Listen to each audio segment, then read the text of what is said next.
because he is sure to be taking refuge in his own mental concoctions.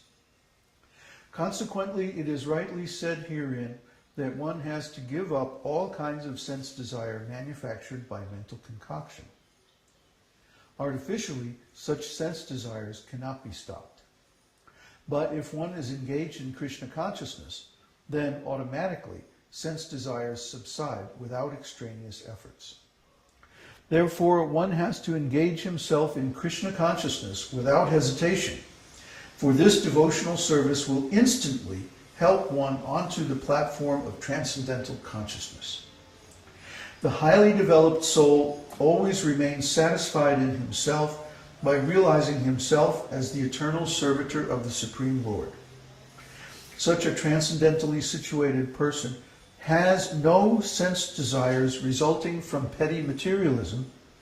Rather, he remains always happy in his natural position of eternally serving the Supreme Lord.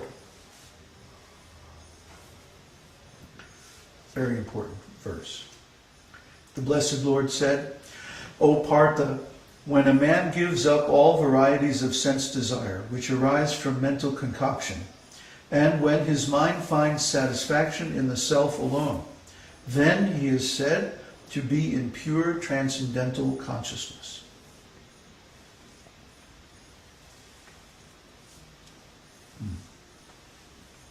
Every word in this is very meaningful.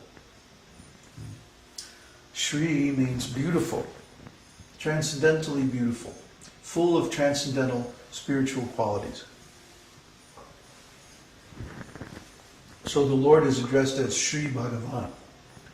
Bhagavan means one who is full in 6 transcendental qualities. Anybody know what they are? Riches. Riches. Famous. Fame. Power. Power. Renunciation. Renunciation. Intelligence. Knowledge. Knowledge. And Śrī. Beauty. Yes. Yeah. Yeah. So the Lord is full of beauty, power, wealth, knowledge, fame, and renunciation. Full like an ocean. A bottomless, shoreless ocean. Always increasing. Always overflowing. With these transcendental attributes. This is God.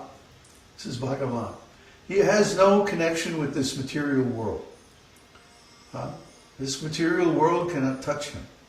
Therefore, he is known as most fortunate or Bhagavan. Uvāca. He said. So the Supreme Lord is a person. He can speak. He has opinions. He has knowledge. He has desires. He has everything that a person is expected to have. But he is a transcendental person, an unlimited person. So when he speaks, his knowledge or his opinion is absolute. It never changes. It is powerful and effective throughout all time, all space, and applicable to all living entities in all conditions of life and in all states of consciousness. So, what is that absolute truth? Prajahāti yadā kāmān sarvān. When a person gives up all kinds of desires for sense gratification. Now, desires can be subtle and they can be gross. We're all familiar with gross sense gratification, but also the subtle sense gratification. Desires for a pride, or being special, or being treated with great honor and respect, or being looked at as an authority of some kind, or something like that. These are subtle desires, but they are every bit as much of a trap as the gross sense desires. The gross sense desires apply to the sense organs of the material body, but the subtle sense desires apply to the mind and intelligence. Tuṣṭaḥ. They're called tuṣṭaḥ. Subtle sense desires. One wants to be seen as very intelligent or very learned or very renounced. Basically, he's imitating the qualities of the Supreme Lord. But actually, our ability to imitate the Supreme Lord is infinitesimal. It's less than atomic. It's hardly there at all. Any qualities that we do have are actually borrowed from the Lord himself. He's the source of everything. And we're simply an emanation from him, or a reflection of some of his qualities. By no means all. He has many qualities that the living entities do not and cannot ever possess. So there's no question of a living entity being equal to or even close to the Supreme Lord. The only way that we can even have a relationship with the Lord is by serving him. So this is the process. And these desires for sense gratification are based on mental concoction, mental speculation. And the first speculation is, I am the enjoyer. I get to enjoy these different kinds of... The heck is that? Cell phone. Oh. Throw that damn thing in the river or something. What an interruption. Is our cell phone turned off too? No. Last time it rang right in the middle of the class. Sorry. Well, that one's turned off.